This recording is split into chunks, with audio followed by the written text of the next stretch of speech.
le village de marque de Sorigny.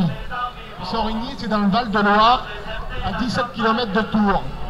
Un village de marque devait être créé. Il devait comprendre 120 magasins pour un investissement de 80 millions d'euros. Écoutez, au mois de novembre 2018, c'est pas très vieux, ce village de marque, le projet a été rejeté. Alors nous espérons que pour nous, ça va être pareil. Il y a une subvention qui est votée par Coval d'Or, qui a été votée d'ailleurs pour 2019, le 25 mars 2018 à Vérac, à hauteur de 580 000 € pour l'année. Et il y a à peu près 5 personnes, il me semble. En fait, 580 000 € c'est la subvention pour Coval d'Or Expansion. Donc je suppose pour créer des projets, faire tourner... c'est une belle somme. Par exemple, seuls 22% des habitats naturels d'intérêt communautaire, c'est-à-dire les prairies, les marais, les dunes, les chênaies, étaient dans un état de conservation jugé favorable. Seuls 22%. À qui la faute? C'est pas moi qui parle, hein. Ce sont les spécialistes qui sont en ce moment réunis à Paris sous l'égide de l'ONU. À qui la faute? À la pression exercée par les activités humaines, au premier rang desquelles l'artificialisation des sols. Ce que l'on prévoit de faire ici. Entre 2006 et 2015, 600 000 hectares supplémentaires ont été bétonnés, l'équivalent d'un département comme la Drôme. J'habite à vol d'oiseau à 300 mètres. Oui, au bout de la rue. Au bout de la rue. On veut préserver cet endroit. On veut le préserver parce que les endroits naturels de quiétude comme celui-là, il y en a de moins en moins. Donc on a besoin dans notre vie de tous les jours de quiétude, de calme, de verdure, de préservation de l'environnement. Parce que c'est menacé? C'est menacé par ce projet complètement pharaonique et complètement délirant, ville. Mais si on veut redynamiser le centre-ville, il faut aller au centre-ville. Ici, on n'est pas dans le centre-ville de Souillac.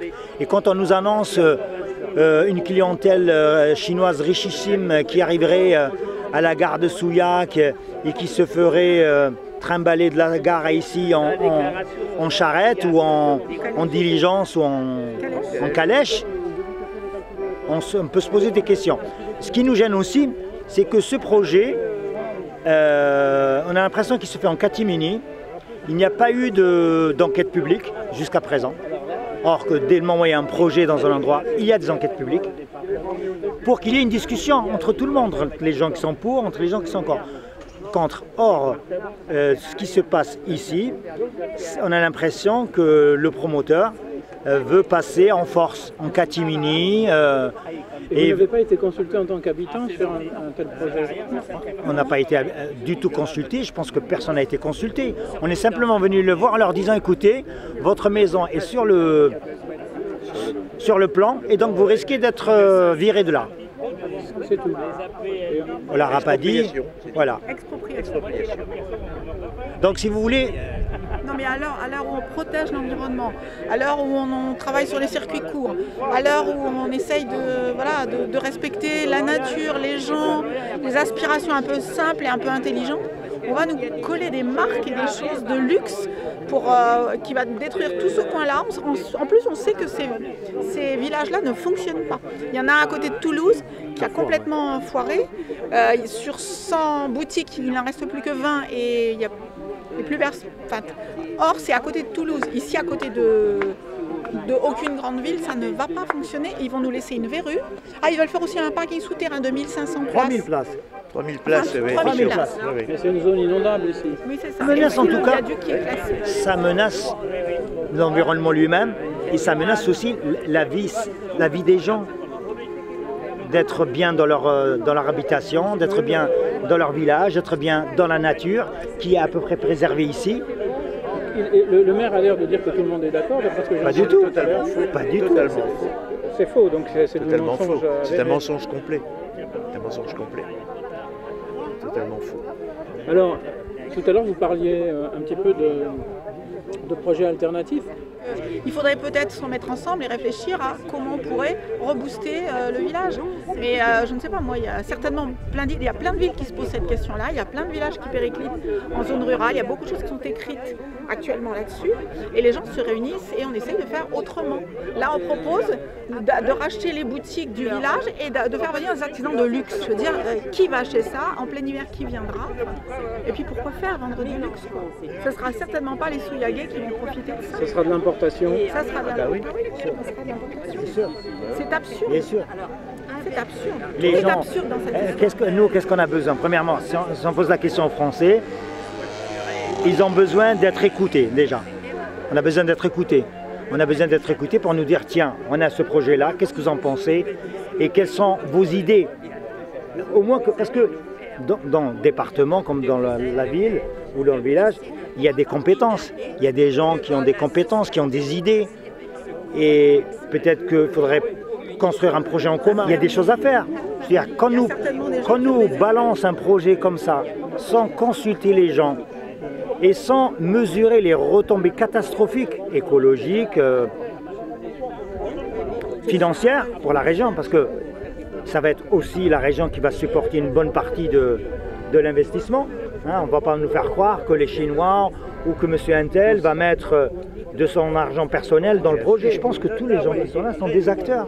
C'est des gens qui ont envie de participer au projet, pas obligatoirement ce projet-là. Surtout pas à ce projet-là. Mais voilà, Celui-là, mais participer à d'autres projets. Il y a plein d'études qui sont faites là, tous les cœurs de ville sont mal. Il y a du mal-être dans tous les cœurs de petites villes, mais il y a des gens qui bougent là-dessus.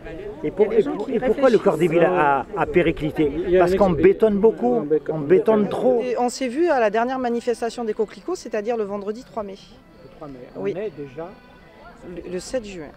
Oui, le temps passe vite. Et depuis, donc, Alors il n'y a pas réellement de nouveautés du côté de Coval d'Or, on n'a pas plus d'informations. On a essayé de chercher mais tout est opaque, donc on est toujours au même stade pour leur côté. Ce qu'il y a de nouveau par contre, c'est que le département de la Corrèze et de la Dordogne se sont opposés officiellement dans la presse à ce projet-là. Donc ils ne sont pas contre l'ensemble du projet de la Cité de la Mode et des Arts, ils sont contre le pôle shopping, le village de marque. C'est le point en fait qui cristallise l'attention de tout le monde. Je ne sais toujours pas qui sont le ou les investisseurs.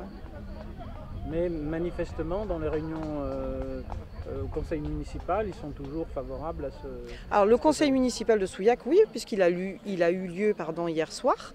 Apparemment, on vient de m'informer que le maire, M. Sansfourche, avait expliqué lors de ce conseil municipal qu'il n'y restait que 4 personnes qui étaient contre le fait de partir et se voir exproprier. Ça, ce n'est pas vrai, on est beaucoup plus que 4 encore. Ce qu'on est en train d'établir actuellement, c'est l'étude de contre-projets possibles à ce projet Village de Marque.